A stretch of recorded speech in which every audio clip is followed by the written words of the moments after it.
인터뷰 뉴진수.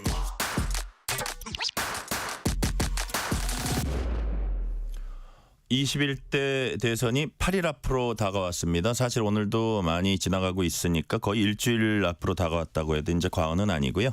사흘 뒤 목요일 29일과 30일엔 사전투표가 실시됩니다. 선거전이 종반으로 가면서 후보들 간 공방이 치열해지고 있고 고발전 양상마저 보이고 있습니다. 오늘은 조승래 민주당 선대위 공보단장과 함께 자세한 얘기 나눠봅니다. 조승래 의원님 어서 오세요. 예, 반갑습니다. 더불어민주당 조승래입니다. 이 진짜 눈코 뜰 데 없이 바쁘실 텐데 또 이렇게 스튜디오까지 나와주셔서 진심으로 감사드리고요. 선거전 막바지로 치닫고 있습니다. 이제 선대위 공보단장 계시니까 현장 분위기랄까 뭐 여론의 흐름이랄까 누구보다 잘 파악하고 계실 걸로 저희가 생각이 되는데 지금 분위기 어떻습니까? 예, 이제 무엇보다도 이번 선거가 정상적인 선거는 아니지 않습니까? 네네. 5년마다 돌아오는 대통령 선거가 아니라 이제 윤석열 대통령의 이제 비상계엄 내란 사태로 또 파면되고 그러니까 3년 만에 치러지는 대통령 선거인데 네. 이제 보통 선거 기간 중에 선거 캠페인이 막 시작되면 온갖 쟁점들이 막 쏟아지게 되지 않습니까? 네네. 그럼 이 선거의 본질이 무엇인지가 약간 흐려질 때가 있어요. 근데 이제 다소 좀 흐려졌던 측면에서 지금은 이제 사전 투표가 이제 곧 있으면 진행이 되고 본 투표가 시작이 되는 한 이제 뭐 일주일 사전 투표까지 따지면 3일 남아 있는 시점이기 때문에 이번 선거의 의미가 무엇이냐라는 것에 대해서 국민들이 다시 한번 본질을 생각하는 네. 이제 그런 시기로 온 것 같고요. 특별히 그런 점에서 보면 이제 오늘부로 재외국민 투표가 마감이 됐는데 네. 지난번 대통령 선거에 비해서 투표율이 매우 높습니다. 거의 한 80% 가까이 79.5%를 투표를 했는데. 아, 그래요? 예, 그렇습니다. 유권자 등록도 지난번 대통령 선거에 비해서 한 4만 명가량 늘었고 그렇게 늘었음에도 불구하고 투표율 기준으로도 한 8% 이상 올라갔기 때문에 네. 재외국민 투표가 이렇게 높아진 것은 아마도 국내 정치에 대한 관심이 그만큼 커졌다는 것을 의미하는 거 아니겠습니까? 네.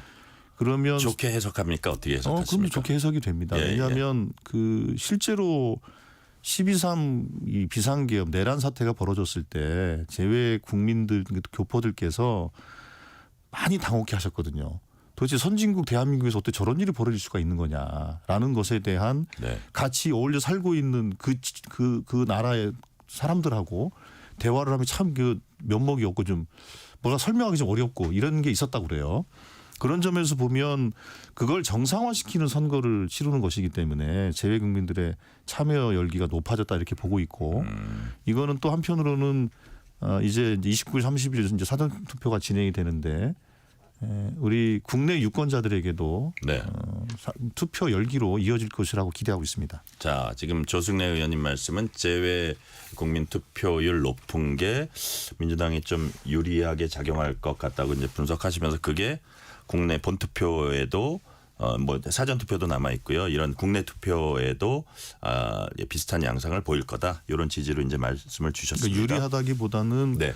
국민들이 이 선거에 대한 관심과 그리고 이 선거를 통한 결론이 대한민국에게 매우 중대한 결론이 될 것이라는 것에 대한 이제 엄중한 선거의 인식? 의미에 대한 인식들이 강력하다 이런 말씀입니다. 선거 의미, 선거 예, 예. 본질에 대한 예. 저 인식들이 강력하다고 이렇게 분석을 해 주셨습니다. 자, 근데 제가 이제 어떤 여론조사의 특별한 특정 여론조사를 얘기하는 건 아니지만 큰 흐름으로 보면 어차피 조금 격차는 줄어들고 있는 그런 추세잖아요. 그래서 이제 한 이틀만 더 지나면 이제 이른바 깜깜이 여론조사 그 시기로 들어가는데 자, 그렇게 되면 보통 저도 이제 정치부 기자도 오래 하고 그랬지만 각 당이 또 자체 여론조사는 하면서 보고 있잖아요. 그죠? 그러면서 이제 각자 분석하고 그래서 이게 우리가 이게 다시 골든 크로스를 할 수 있냐, 우리가 완전히 저기 굳히기로 들어갈 수 있냐 이런 생각들을 하는데 자, 지금 이제 민주당 선대위에서 볼 때 좀 이렇게 오는 상대당 후보가 오는 추세가 좀 걱정할 정도입니까? 어떻습니까? 저희들은 당초부터 국민의힘이 후보 선출 과정이 매끄럽지 않았지 않습니까? 네. 경선을 통해서 선출된 후보를 그냥 한밤중에 교체 소동을 벌이지 않나 또 그게 또 뒤집혀지지 않나 하여튼 이런 소동들이 있었기 때문에 그렇게 결정된 후보의 지지율이 네. 그 정당의 지지율에 한참 못 미쳤거든요. 그런데 아마도 이제 본격적인 경선이 대통령 선거 캠페인이 시작이 되면 네. 당연히 정당 지지율 정도로 후보 지지율이 올라갈 것이라고 보고 그런 점에서 보면 민주당과 국민의힘의 지지율 차이가 뭐 사실 그렇게 뭐 엄청나게 큰 차이가 있는 것은 아니기 때문에 결과적으로는 아마 좁혀지게 될 것이다라고 저희들이 예상을 했고 네. 현재 상황에서 저희들이 예상하고 있는 범위 내에서 움직이고 있는 것이다 이렇게 저는 이해를 하고 있고요. 근데 이 대목이 제일 중요한 거는 선거는 어떤 지지자들이 어떤 절박한 마음을 가지고 투표장에 나가느냐의 문제입니다. 그러니까 이재명 후보와 민주당의 지지자들이 김문수 후보와 국민의힘 지지자들보다 훨씬 더 투표에 대한 열망을 더 강하게 갖고 반드시 투표로 내란을 종식해야 되겠다는 의지를 분명히 세우고 투표에 적극적으로 참여하는 게 가장 중요한 문제이지 사실은 지금 보여주고 있는 여론조사는 큰 의미는 없어 보입니다. 자, 여론조사에 너무 큰 의미를 두기보다는 투표 당일날 사전투표가 됐건 본투표가 됐건 특정 어느 당의 지지자들이 얼마나 절박함을 가지고 투표장에 나가냐 이것이 중요하다는 말씀을 해주셨고요. 자, 지난주 금요일 TV토론 열렸고 내일이 마지막 TV토론인가요? 그렇죠? 예, 그렇습니다. 마지막 TV토론이고 그런데 일단 금요일 TV토론은 어떻게 평가하세요? 금요일 토론과 그전 뭐 5월 18일 토론도 그랬습니다만 사실 이제 토론이 조금 그 서로가 좀 이 현재 문제에 대한 정확한 진단 그리고 그 문제를 어떻게 해결할 것인가에 대한 비전과 대안들을 가지고 서로 좀 정책 토론이 됐으면 참 좋았겠는데 네. 아쉽게도 그렇게 되지 못했습니다. 그런 점에 대해서는 매우 좀 안타깝게 생각하고 네. 관련해서 그 저희들은 TV 토론에 임하면서 뭔가 현재 대한민국이 처해 있는 여러 가지 상황과 어려움에 대해서 위기에 대해서 솔직히 좀 드러내고 드러내고 이 진단을 통해서 어떻게 헤쳐나갈 것인가에 대한 해법을 서로 모색하는 그런 정책 경쟁의 장으로 만들고자 했고 예. 당연히 이 위기를 극복함에 있어서 이재명 후보가 가지고 있는 실력과 능력을 제대로 좀 보여주는 것으로 이제 토론의 포커스를 잡았던 것이거든요. 네. 그런 점에서 보면 저희들은 매우 안정감 있게 토론을 진행을 했기 때문에 국민들에게 신뢰할 만한 그리고 대한민국을 맡겨도 될 만한 그런 리더십을 보여줬다고 저는 생각을 합니다. 그러나 이제 아까 말씀드린 것처럼 뭔가 이제 지연 말단적인 문제를 가지고 서로 약간 이제 네거티브 공방을 벌였던 부분에 대해서는 매우 아쉽게 생각하고 네. 내일 있을 토론은 그런 지연 말단적인 게 아니라 특히 정치 외교와 같은 어쨌든 매우 거대 담론을 어찌 보면 다루는 토론이 되지 않습니까? 이럴 때는 정말로 우리나라의 민주주의를 어떻게 하면 좀 회복시키고 성장시킬 것인가 네. 그런 것과 관련된 좀 깊이 있는 좀 토론이 됐으면 좋겠습니다. 그렇게 되리라고 예상하세요? 뭐 그렇게 저희들은 노력할 겁니다만 상대 후보자는 모르겠습니다. 왜 제가 그렇게 되리라고 예상하냐고 질문을 드렸냐면 이준석 후보가 오늘 BJC 초청 토론에 나와가지고 뭐라 그랬냐면 이재명 후보가 지금까지 거북선부터 시작해서 여러 가지 자폭성 발언을 했는데 도대체 왜 그러는지에 대해 조금 더 심도 있게 물어볼 계획이다. 이래서 이 말을 보니까 내일의 토론회가 약간 그림이 그려지더라고요. 그래서 제가 보기에는 더 심해질 그런 식의 공방이 더 심해질 가능성이 많아 보이는데 그렇다면 뭐 어쨌든 2차 1차와 거의 비슷하고 마지막 토론회니까 아마 나름대로 더 강한 인상을 주기 위해서 더 격렬해질 것 같아요. 제가 보기에. 예, 뭐 그렇게 하겠죠. 그렇죠. 그렇게 할 것이라고 봅니다만 우리 이제 이재명 후보는 그런 어찌 보면 아주 지연 말단적이고 본질에 어긋나는 그런 일종의 이제 네거티브 공세죠. 네. 네거티브 토론에 대해서 여유 있게 유연하게 그렇게 대응을 할 거고요. 그걸 통해서 안정감 있는 지금 현재 윤석열 정부가 3년 동안 또 특히 이제 12월 3일 이후로 너무 국정이 혼란하고 그러지 않습니까? 이 혼란과 이 갈등을 극복할 수 있는 안정적 리더십을 보여주는데 저희들이 최대한 노력을 할 겁니다. 그러니까 이제 민주당 입장에서는 이제 지연 말단이고 어떤 일부분을 떼 가지고 왜곡에 가깝게 이렇게 공격을 한다 이렇게 이제 보시는 거고 상대당에서는 뭐 저기 국민의힘이나 개혁신당 후보는 그게 사실은 그 실력을 보여주는 거고 인식을 보여준다 이렇게 또 반박을 하거든요. 그런 부분들은 별로 설득력이 없다고 보시는 거예요. 설득력이 없고요. 예. 그 예를 들면 그러니까 행정 절차를 간소화해서 네. 그냥 그러니까 소극 행정을 했을 경우에는 지지부진하던 것을 적극 행정을 통해서 유치할 수 있었다라고 얘기를 한 거예요. 그러니까 적극 행정에 대한 얘기를 한 겁니다. 네네. 지금 김문수 후보나 이준수 후보나 할 거 없이 다 규제 개혁을 얘기를 합니다. 기업이 기업 활동을 잘할 수 있도록 규제를 풀어주겠다라고 다 너도 나도 약속을 합니다. 예. 그걸 이미 했던 사례를 얘기한 거예요. 그런데 이런 걸 가지고 그 엉뚱한 비판을 이제 하는 겁니다. 엉뚱한 비판을 하고 심지어는 무슨 규제를 적극적으로 풀어줘서 적극적인 행정을 한 것은 무슨 마치 특혜를 준 것처럼 또 그렇게 몰아가고 있지 않습니까? 그럼 만약에 그런 논리라고 한다면 앞으로 김문수 후보 또 국민의힘이든 뭐 개혁신당이든 어디든지 간에 그게 지자체건 국가건 만약에 어떤 규제를 대폭 완화해주고 적극 행정을 했을 경우에 다 특혜가 되는 겁니다. 그러니까 규제 완화 얘기도 해서는 안 된다. 해서는 안 되는 겁니다. 그러니까 본질은 규제를 적극적으로 혁파하기 위한 적극 행정이 기업을 유치할 수 있었다라는 것을 말씀을 하신 거 아니겠습니까? 이재명 후보는. 네. 그런데 그거를 지금 거기 가봐라 공실이 얼마나 많은데 왜 자랑하냐 이런 식의 그러니까 나는 국어 실력이 좀 있어요라고 자랑한 것을 너는 수학 못하잖아 이렇게 비교한 거죠. 말이 안 되는 거고 그거는 전형적인 그 정말 나쁜 정치 중에 하나입니다. 그러니까 당연히 거기 공실이 있고 그 뭐 코로나도 거치고 경기도 안 좋고 여러 가지 이제 관광 수요도 줄어들고 하는 여러 가지 복합적인 문제들로 인해서 거기에 입주해 계시거나 혹은 분양을 받았던 분들이 갖는 고통은 당연히 있죠. 이 고통을 누가 외면을 하겠습니까? 그런데 이 고통을 마치 하고 있는 것처럼 공격을 해대는 거니까 그거는 말이 안 되는 공격이다라고 저희들 얘기를 하는 거고 네. 더군다나 거북선 사업이라는 거 말이 나온 김에 제가 말씀 좀 드릴게요. 예. 충분히 거북선 말씀하십시오. 프로젝트라는 것은 네네. 거기 시가오라는 게 역사가 오래된 곳이에요. 네네. 아실지 모르겠지만 예. 그거 뭐 막아가지고 하다가 막 물이 썩고 그래 냄새 나고 그래서 해수 유통시키고 주변 개발하고 이런 프로젝트를 노무현 정부 때부터 쭉 오던 그런 프로젝트들이에요. 네.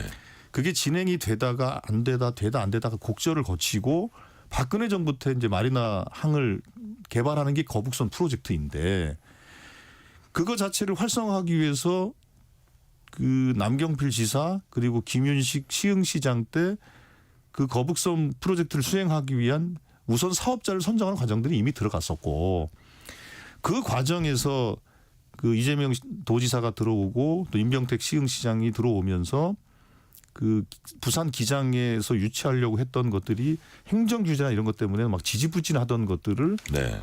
이쪽으로 적극 행정을 통해서 유치한 거예요. 그러니까 거북선 프로젝트에 알맹이가 전혀 없는 조건 속에서 그 알맹이를 채우기 위한 그 웨이브 파크를 유치했던 것을 얘기한 거거든요. 그러니까 본말이 전도된 얘기들이죠. 그러니까 오히려 그 코로나 과정을 거치고 또 하나 그 중요한 그 인프라 중에 하나가 뭐냐면 네. 수도권 제2순환도로가 있습니다. 네. 그 순환도로 노선이 공사가 진행되는데 거기까지 오게 돼 있어요. 근데 이게 뭐 코로나 거치고 또 여러 가지 이슈들 때문에 지난 정부 때 진전이 전혀 없었어요. 그러니까 이 순환도로 계획을 보고 투자 결정을 했던 사람들이 있지 않겠습니까?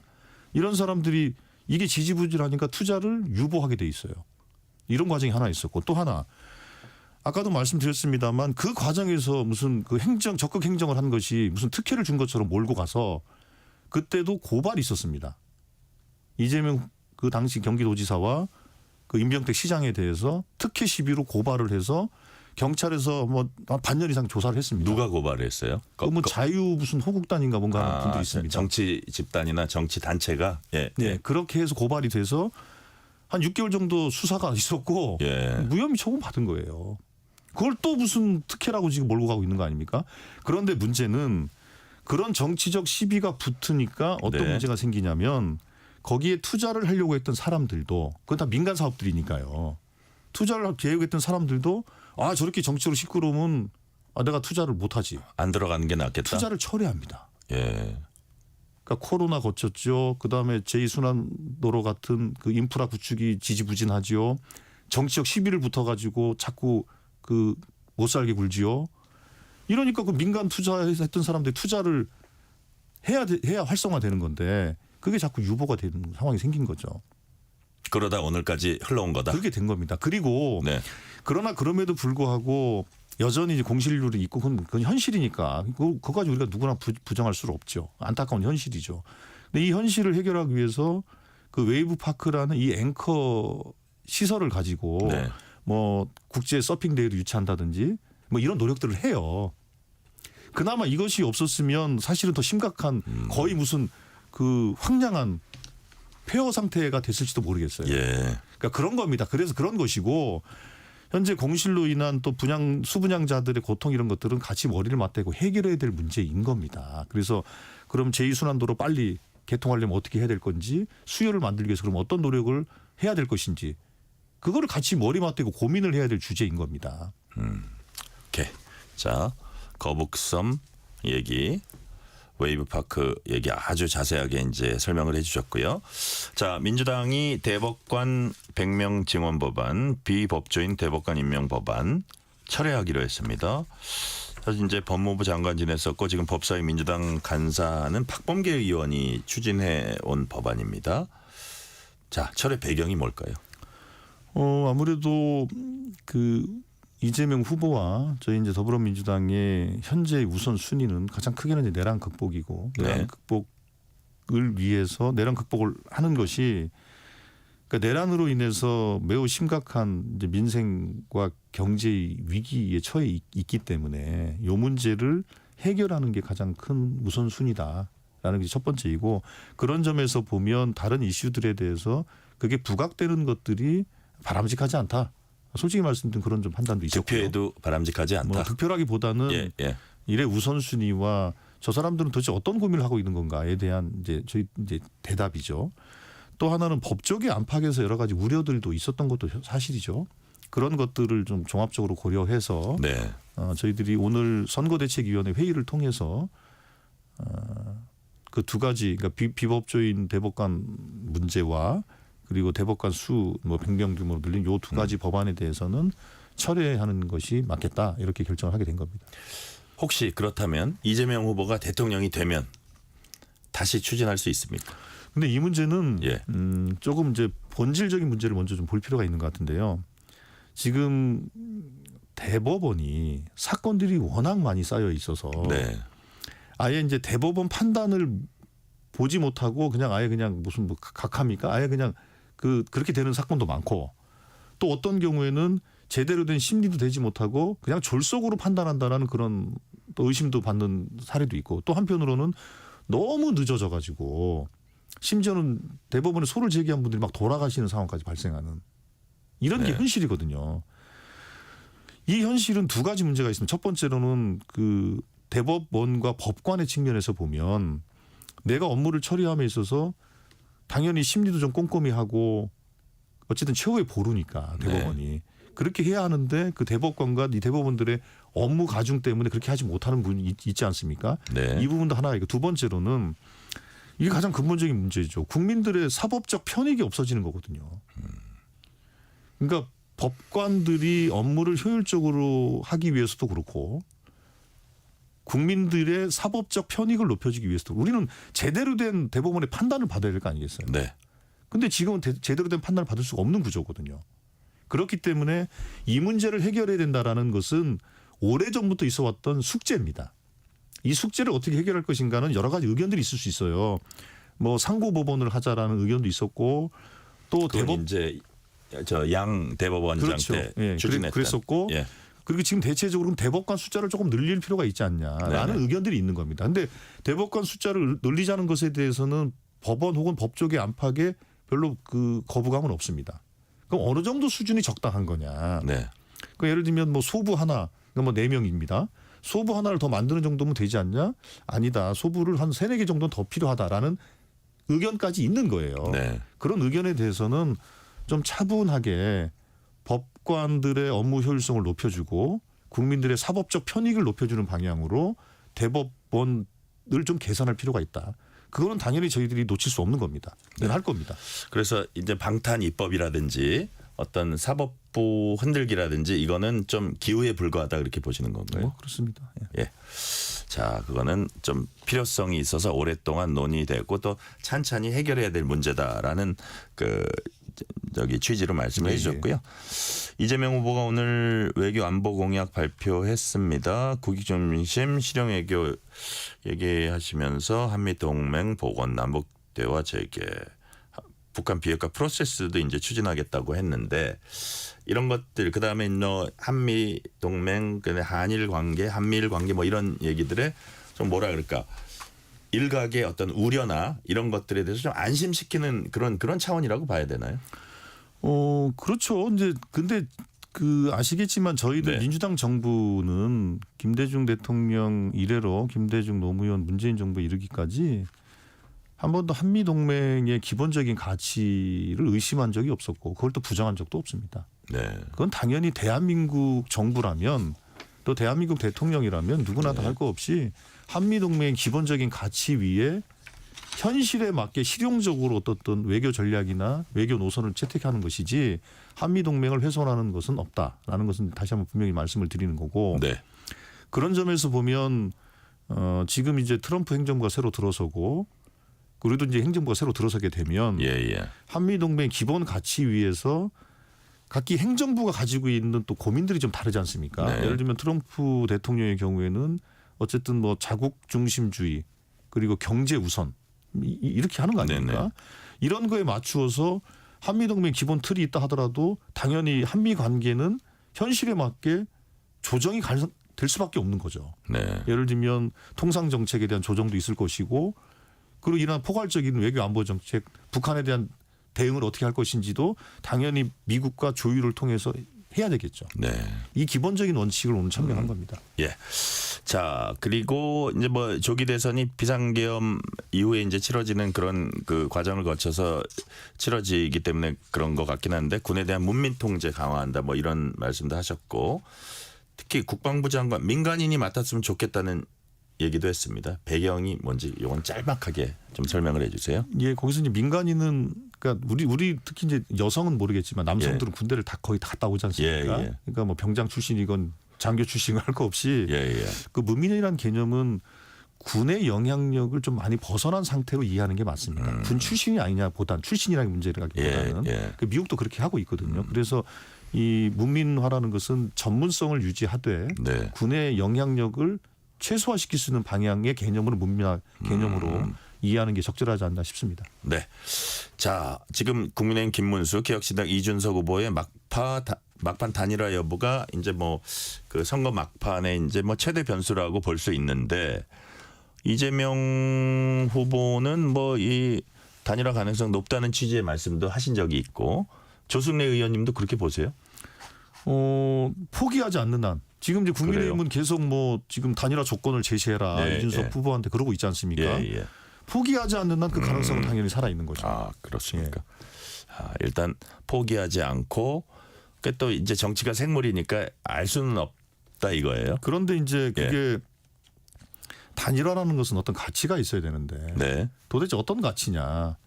내란 세력 연장의 가치인 거냐? 그 질문을 우리는 당연히 지금 하고 있는 겁니다. 자, 그럼 가치가 있어야 되기 때문에 그 가치가 일반 국민들이 느끼지 못하면 단일화의 효과도 생각처럼 그렇게 파괴력이 있지 못할 것이다. 파괴력도 그렇고 그 지난번에 윤석열 안철수 단일화를 보자고요. 사실 그 어떤 가치가 있는 단일화가 아니었거든요. 그 결과를 한번 보자고요. 국민들에게 좋은 결과를 만들었는가. 그래서 어떤 단일화 정치적 행위라는 것은 분명한 명분과 가치가 있어야 되는데 그런 게 없는 상태에서 공학적으로 만들어지는 가치는 그 선거에서 잠시 이득을 볼지는 모르겠지만 국가와 국민을 위해서 좋지 않다. 이게 저희들의 생각입니다. 자, 시간이 이제 거의 돼서 마지막 질문 드릴게요. 사실상 이제 선거운동 마지막 주에 곧 돌입을 합니다. 이번 대선에서 마지막 남은 일주일 동안 민주당은 국민들에게 어떤 점을 이렇게 좀 강조해서 보여드릴까요? 예, 제가 처음에 말씀드린 것처럼 이번 예. 선거가 12.3 불법 계엄과 내란으로 인해서 벌어진 선거입니다. 그리고 지난 3년간 윤석열 대통령과 국민의힘 정부가 쌓아놨던 엄청난 실정 때문에 대한민국 매우 큰 위기에 처해 있습니다. 이 위기를 극복하는 것이 이번 선거의 의미이고 네. 특별히 민생 경기와 경제 위기가 너무 크기 때문에 민생과 경제를 살릴 수 있는 유능한 대통령이 필요하다. 이게 저희들의 마지막 일주일 호소가 될 것이고요. 그런 점에서 보면 국민들께서 이번 선거의 의미에 대해서 워낙 잘 알고 계실 테니까 그 의지를 투표로 보여주시기를 저희들은 간곡히 호소를 드릴 거고 사전투표가 29일 30일 평일에 진행됩니다. 네네. 그렇기 때문에 좀 걱정이 되는 부분도 있죠. 보통의 경우는 주말에 하루 끼니까요. 그런 점에서 보면 사전투표로 좀 낮아지지 않을까 하는 걱정이 좀 되는 부분도 있는데 근데 저는 우리 국민들께서 엄청난 투표 참여로 이 내란을 종식하실 거라고 저는 생각하고 있습니다. 네, 오늘 말씀은 여기까지 듣겠습니다. 지금까지 조승래 민주당 선대위 공보단장이었습니다. 의원님 말씀 감사합니다. 네, 감사합니다. 편지 왔습니다.